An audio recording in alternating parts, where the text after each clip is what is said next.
Let's go through some of the reasons why you might be feeling imposter syndrome. First, I would say that family expectations. When you have grown up in an environment where you are valued and you are seen and you are noticed, only when you succeed, you are always going to be striving for perfectionism, and you're always going to be striving to be the best. And this might make you feel that you are not even close from that. Second of all, I would say comparison socially, like when you compare yourself to others, when you have been for a long time comparing yourself to either friends or family, there's already in your brain something that tells you that, okay, I might not be good enough, I might not be at this level. And usually when we compare with someone else, we compare, not always for sure, to someone who is much better than us, because we are striving for the best. We don't want to see an example that is not very good. We want to see an example of someone who has made it, that it has succeeded, and that really knows their stuff when it comes to work or job or whatever it is. Another big reason for this is the fear of failure. Fear of failure is, we all have it. And it can be so strong because it's in so many little details and so many little things that it becomes like we don't see it, but it is there. The other one I would say is the fear of failure. The fear of failure is what stops us, is that underlying thought that we are not worth it and we are not capable and we are not enough. There is also the overachievers, the people who want to really push it forward and really want to make the best out of themselves. And by doing this, they usually dismiss their already achievements, everything they have done, and they don't realize how good they can be, or they don't realize that they are actually quite fit for the job or whatever it is. And I think kind of like the last one in this video, for sure there are more and more like on detail, like childhood experiences which are very related to the family ones, but low self-esteem. I think this one is the base. For sure it's not everything, but this is the base. Low self-esteem, low self-worth, and low not recognizing yourself. This is actually what makes your imposter syndrome so big, and so it has like its own personality.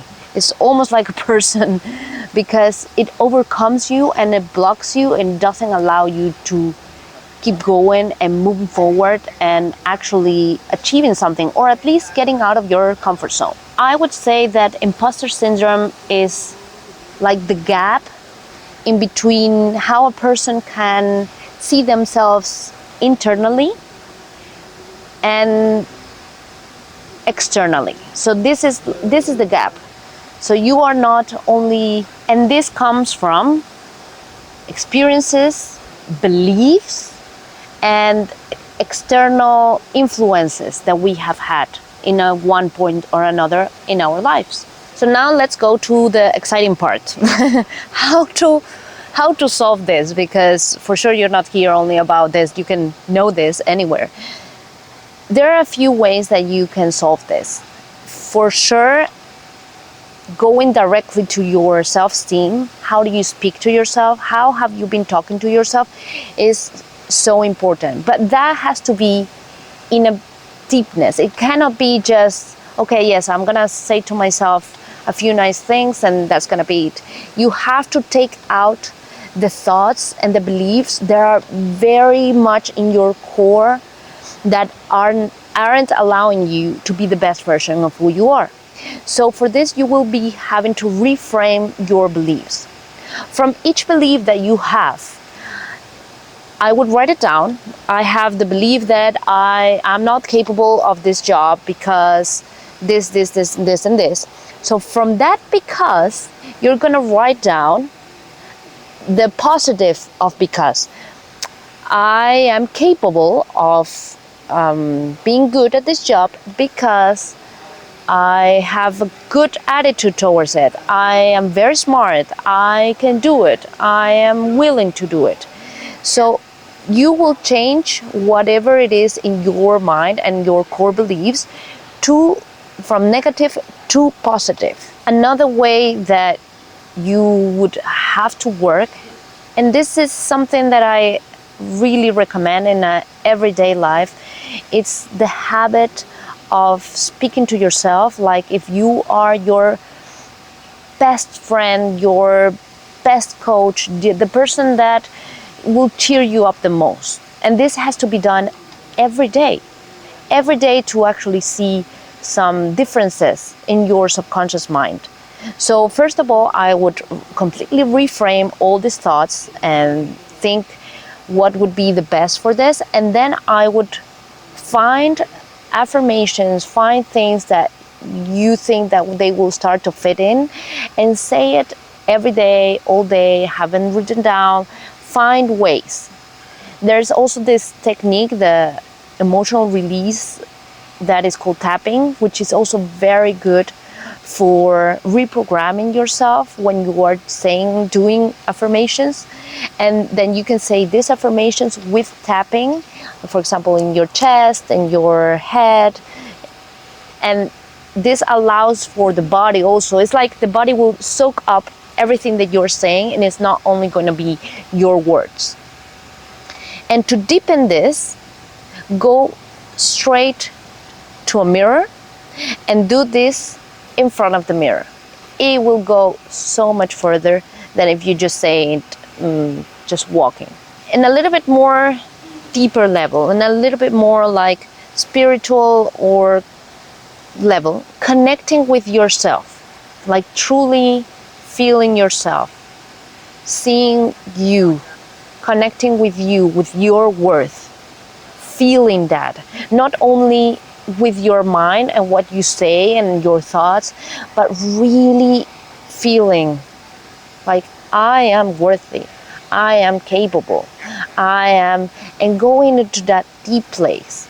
It can be through meditation, it can be just by sitting down to feel yourself, to go a little bit inwards. You can also visualize yourself, that you are already that person who is good enough and who is capable of this job and who is actually someone who can do this, you know? From now, I would tell you a little bit of my personal story. So I gave you the reasons, I gave you the solution. I will tell you my personal story.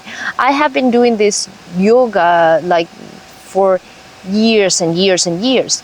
And even though I started to like when I was very young, and my mom got me into that yoga, for a long time I didn't felt like I could be a teacher, you know, like I did some workshops, I started to do my teacher training, but it was not until I really tried and I really went for it that I felt like I could actually do something. But that was not enough. I had to do something else because I still went to my yoga classes sometimes. This was in COVID time, so there was not much to do. But yeah, so I was doing my best, but it still was not enough.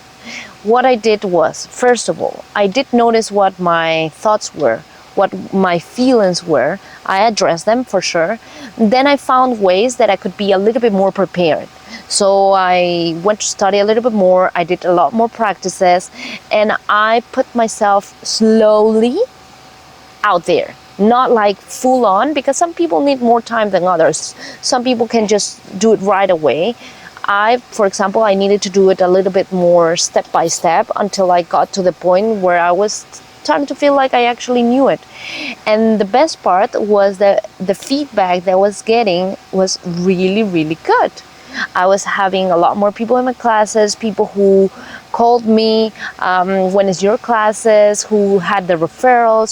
So it made everything so much different and so much better in that sense. And it allowed me to keep practicing my confidence of myself and what I knew. And if I don't know, I said, this part I don't know. It's okay, but I will learn. With humbleness, it's so much easier also to confront any of this, because if you are expecting to know it all when you enter a new job or university or whatever you're doing, you're gonna fail, and that's amazing if you fail. But you have to be in this position of being humble, to understand that you don't have it figured out, that you might mess up and you don't know it all. And if you say, look, this, I don't know, sometimes I said, look, this as this pain from this side, even though I study that what you have, I don't really know, so maybe ask someone else. And that allowed me to be more authentic with myself, being more honest and more clear with other people and with myself, which also allowed me to improve much more. If you feel like you want to go a bit deeper on healing or improving or getting rid a bit of your imposter syndrome after this video, please contact me. I would love to hear from you, and I would love to help you in whatever you're struggling with. See you in the next video. Bye.